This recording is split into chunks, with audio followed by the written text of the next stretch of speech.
Bonjour, je me présente Annie Dufour, courtier immobilier agréé pour Remax Énergie. Dans ma capsule cette semaine, on va parler de vendre une propriété reçue en héritage. À chaque année au Québec, des milliers de personnes reçoivent une propriété en héritage ou lors d'un règlement de succession. Et bien souvent, une propriété est léguée à plusieurs personnes et ceux-ci ont la plupart du temps déjà une habitation, donc ils vont vouloir vendre la propriété reçue afin de répartir la valeur également entre les héritiers. Bon, si vous êtes le seul héritier, ça va être simple parce que vous allez pouvoir procéder de la façon dont vous voulez. Mais si vous êtes plusieurs héritiers, bien, vous allez devoir vous entendre. Fait que si un héritier qui désire garder la propriété, vous allez devoir procéder au partage du patrimoine qui est un peu plus poussé et complexe. Puis si tout le monde désire vendre, alors bien, ça va être beaucoup plus simple parce que vous allez avoir qu'à parler avec un courtier immobilier, annoncer une vente que l'on dit succession. Bon, premièrement, il faut avoir des documents qui sont très importants pour mettre la propriété en vente et certains de ces documents ont des délais considérables avant de les obtenir. Ici, il y en a deux entre autres. Je vais vous parler premièrement de la déclaration de transmission qui est relative à un immeuble qui vise à matérialiser la transmission par décès du droit de propriété d'un immeuble. Ce transfert devient opposable aux tierces avec la publication de cette déclaration. Cette déclaration prend forme d'un acte notarié. Elle doit être publiée au registre foncier. Elle identifie le propriétaire défunt, les immeubles dont il est propriétaire lors de son décès et les personnes qui le recevront. Donc, c'est un document ici qui est essentiel pour vendre la propriété. Ensuite, il y a le certificat de localisation. C'est un document qui est essentiel aussi. Il doit être fourni par le vendeur. Il est valide pour une période maximale de 10 ans et il doit décrire l'état actuel des lieux. Ce certificat indique notamment les mesures du bâtiment, de la propriété ainsi que le cadastre. Le délai est d'environ de 4 à 6 semaines pour sa confection. Donc, lui aussi, là, en document numéro 2, là, on commande ça aussitôt qu'on peut. On commande les deux documents que je viens de vous parler. Ensuite, ce qu'il faut savoir, c'est que la propriété est bien souvent inhabitée depuis un certain temps. Et puis, afin d'éviter des recours légaux, eh bien, les héritiers vont décider de vendre la propriété sans garantie légale au risque et péril de l'acheteur.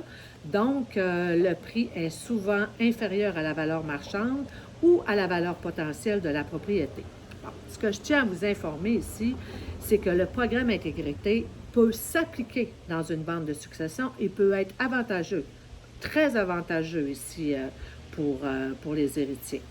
Là, je ne ferai pas une capsule, je ne vous expliquerai pas tout en détail le programme intégrité. J'ai déjà fait une capsule sur ce sujet. Si vous désirez la visionner, vous allez sur le site, mon site anniedufour.com dans l'onglet blog, capsule, et puis vous allez pouvoir retrouver la capsule sur le programme intégrité qui, je pense, est quand même assez bien expliqué. Bon, ensuite, ce qui est intéressant à savoir aussi, c'est l'exemption du gain en capital sur la vente d'une maison reçue en héritage. Bon, un élément important à comprendre lorsqu'on parle d'une maison reçue en héritage, bien, c'est le concept de résidence principale et de gain en capital. Au Canada, la résidence principale où réside une personne, même lors de son décès, profite d'une exemption du gain en capital. Bon, le gain en capital est en fait le gain de valeur entre le moment de l'achat et le moment de la vente. Ici, la mort du propriétaire est réputée être la date de vente. Prenons un exemple. Bon, Jacques a acheté une maison à Québec pour 90 000 en 1998. Il décède en 2021, alors que la propriété est maintenant évaluée à 450 000 On va alors dire qu'il y a un gain en capital de 360 000 on dit 450 moins 90 000 à l'achat. Bon, c'est ce qui vient expliquer le 360 000 ici.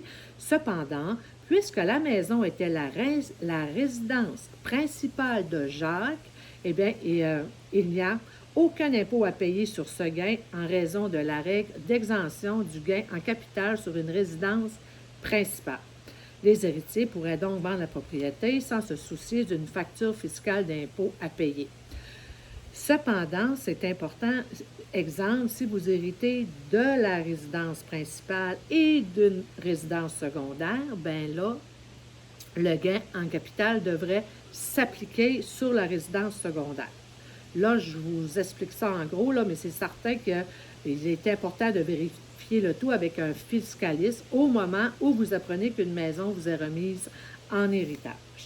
Pour terminer, eh bien, quels sont les avantages de vendre une maison de succession avec un courtier immobilier? Eh bien, il y en a quand même plusieurs. Le courtier saura évaluer le bon prix de vente pour la propriété.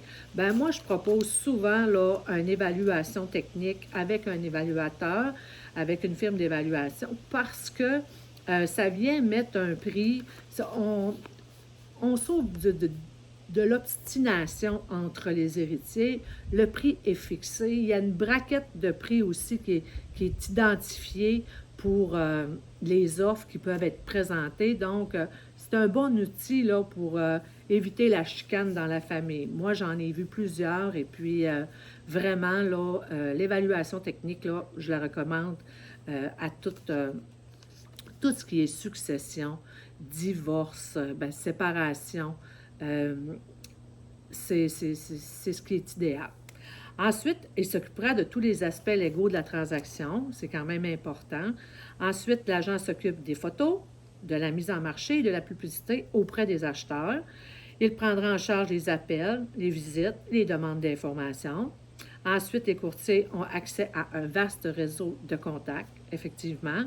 Vous profitez de la visibilité, la plus grosse plateforme de vente immobilière en ligne. On parle du site de Centris. Vous sauvez un temps fou sur toutes les démarches de vente. Vous évitez des conflits entre les héritiers pour la gestion de la vente. Et puis, l'agent sait comment mettre en valeur la propriété pour qu'elle soit attrayante pour les acheteurs. Et puis, les courtiers inspirent confiance aux acheteurs. Il négociera les conditions de vente dans votre intérêt. Il vous guide jusque chez le notaire et vous propose d'autres professionnels au besoin. Puis, votre transaction est protégée par la loi sur le courtage immobilier. Donc, avec autant d'avantages, pouvez-vous vraiment vous passer d'un courtier immobilier pour vendre votre maison? Ben moi, ma réponse est non. Donc, sur ça fait le tour encore de ma capsule cette semaine. Je vous remercie beaucoup d'avoir été là. La semaine prochaine, je vais avoir quand même, je pense, un sujet qui peut en intéresser plusieurs. Je vais parler de la fameuse évaluation municipale versus le prix de vente d'une propriété. Je vais essayer de démystifier un peu là, ces deux éléments. Et puis, j'ai toujours mon tirage, à ne pas oublier. Je fais tirer lors de ma 21e capsule à tous les gens qui vont avoir partagé. Ma capsule pourra se mériter un frigidaire à l'effigie de son choix. Et puis, sur ça, je vous remercie d'avoir été là. Si vous avez aimé, vous pouvez me liker. Puis, on se dit à la semaine prochaine. Bye bye. Merci.